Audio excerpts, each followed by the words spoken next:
I remember sitting in Gran Betty's kitchen, the smell of Earl Grey and slightly burnt toast in the air, while the news on the telly was shouting about another global market crash. Red banners, urgent voices, words like crisis and historic flashing across the bottom of the screen, as if panic itself were a public service. I was refreshing my banking app every few minutes. My chest felt tight. I had already opened the sell screen. My finger hovered over confirm. I was seconds away from making a decision that would have cost me years. Gran Betty didn't even look up from her crossword. She stirred her tea slowly and said, "Darling, if you build your house out of bricks, you don't need to check the wind speed every morning." I said, "But what if this time it's different?" She turned the page. "It's always different," she replied calmly, "and it's always the same." That afternoon, she gave me a concept that changed the way I think about money forever. The 7-year moat. Not an emergency fund. Not 3 months of expenses. A moat. Anyone can buy an umbrella, she said. Few bother to fix the roof. Most people are not poor because they lack intelligence. They are poor because they lack margin. 3 months of savings is not margin in 2026. It is temporary relief. Artificial intelligence reshapes industries overnight. Roles disappear quietly. Prices rise noisily. Energy, food, insurance, housing. Each renewal slightly higher than the last. Gran Betty used to say, "A 90-day fund is just a 90-day delay of the inevitable." Then she would dunk a digestive biscuit into her tea and hold it there. "Too long," she'd say as it collapsed, "and it all falls apart." Let me ask you something softly. If your income stopped tomorrow, when would anxiety begin? Not logically, physically. How long until your breathing changes? How long until sleep becomes lighter? How long until you look at your investments not as assets, but as escape hatches? Now imagine 2 futures. In the next downturn, and there will be one version of you is awake at midnight, refreshing your banking app, negotiating internally, justifying selling now to prevent selling later. The other version opens a spreadsheet and sees 72 months of essential living expenses remaining. Bills covered, mortgage covered, food covered. That version behaves differently. Gran Betty would say, "Decide now which cup you'll be holding when the tea spills." A friend of mine had 6 months saved in 2022. He believed he was prepared. Then inflation pushed his monthly food shop from £300 to £420. Energy bills surged, insurance climbed. What should have lasted half a year evaporated in 4 months. He sold £20,000 of investments near the bottom of the downturn. At 8% annual growth, that £20,000 could have become more than £29,000 in 5 years. He did not just lose money. He lost compounding. He lost time. When I told Gran Betty, she nodded slowly. Mistakes charge interest too. Here is the truth most people miss. Wealth is not built by returns alone. It is built by behavior. And behavior is governed by your nervous system. Gran Betty once said, "You can tell how wealthy someone really is by how slowly they speak during a crisis." Stress narrows thinking.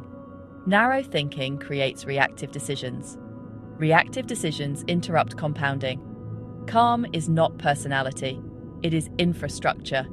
The 7-year moat is infrastructure for calm. 7 years of essential expenses.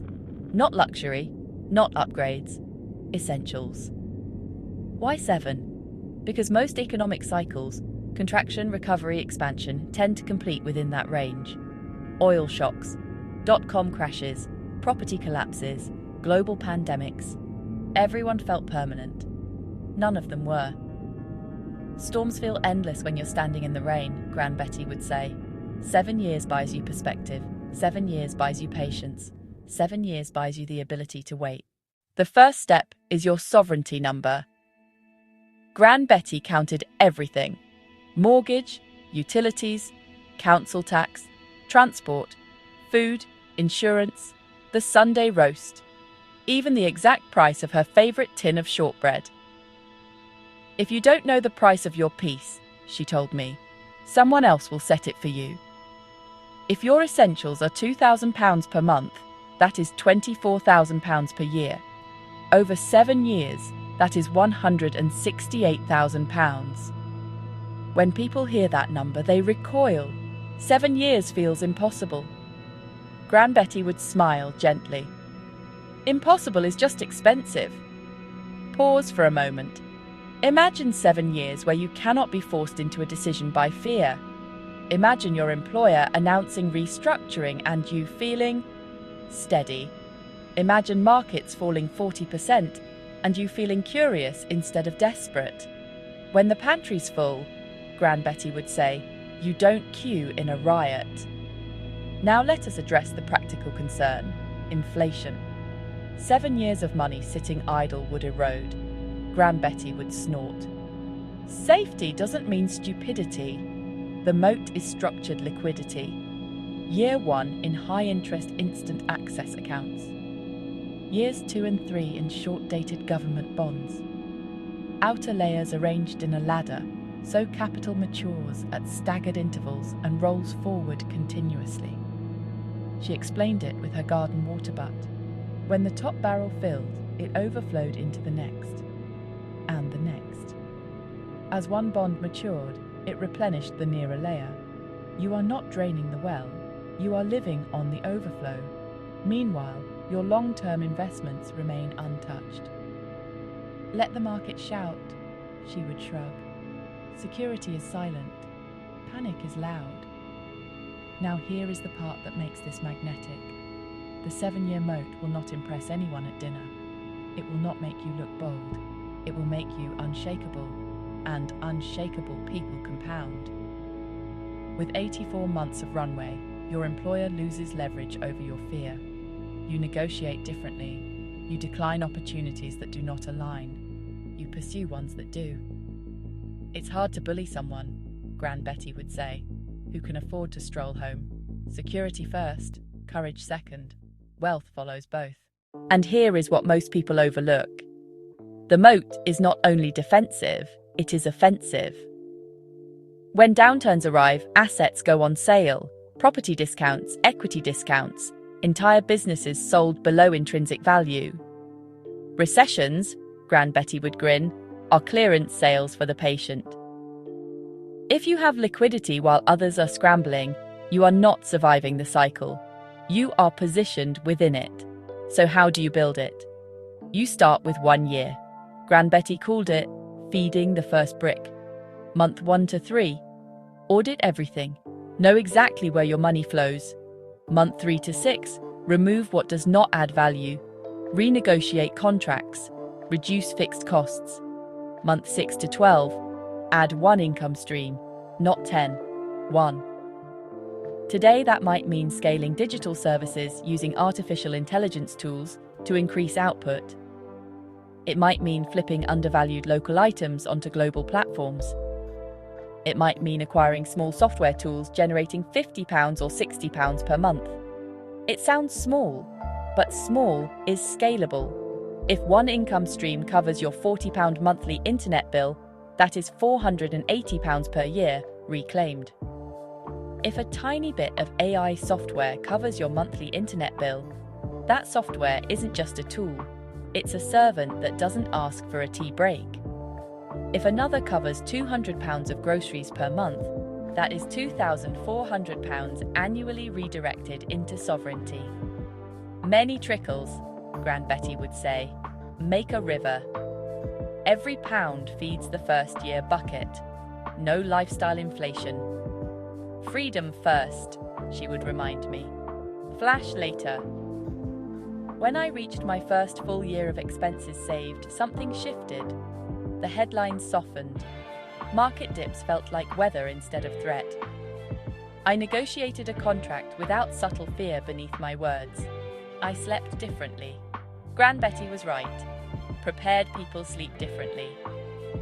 There are people who live from payslip to panic, and there are people who build quietly. We build moats, we build margin, we build calm. Gran Betty would lean back, steam rising from her tea, and say, "Build in peace so you don't break in panic." Now when the news shouts about crashes, I still remember that kitchen. The urgency on the screen, the red numbers, the smell of Earl Grey, but I do not reach for my banking app. I hear Gran Betty instead. Brick houses don't fear the wind. If this philosophy resonates with you, if you would rather build quietly than panic loudly, then you belong here. If you are building your moat, write brick by brick in the comments. That is our signal. Like this video if you believe calm is a competitive advantage. Share it with someone who needs sovereignty more than speculation. And subscribe so you do not miss the next lesson in Gran Betty's Money Wisdom series, where we turn old-school resilience into modern financial strength.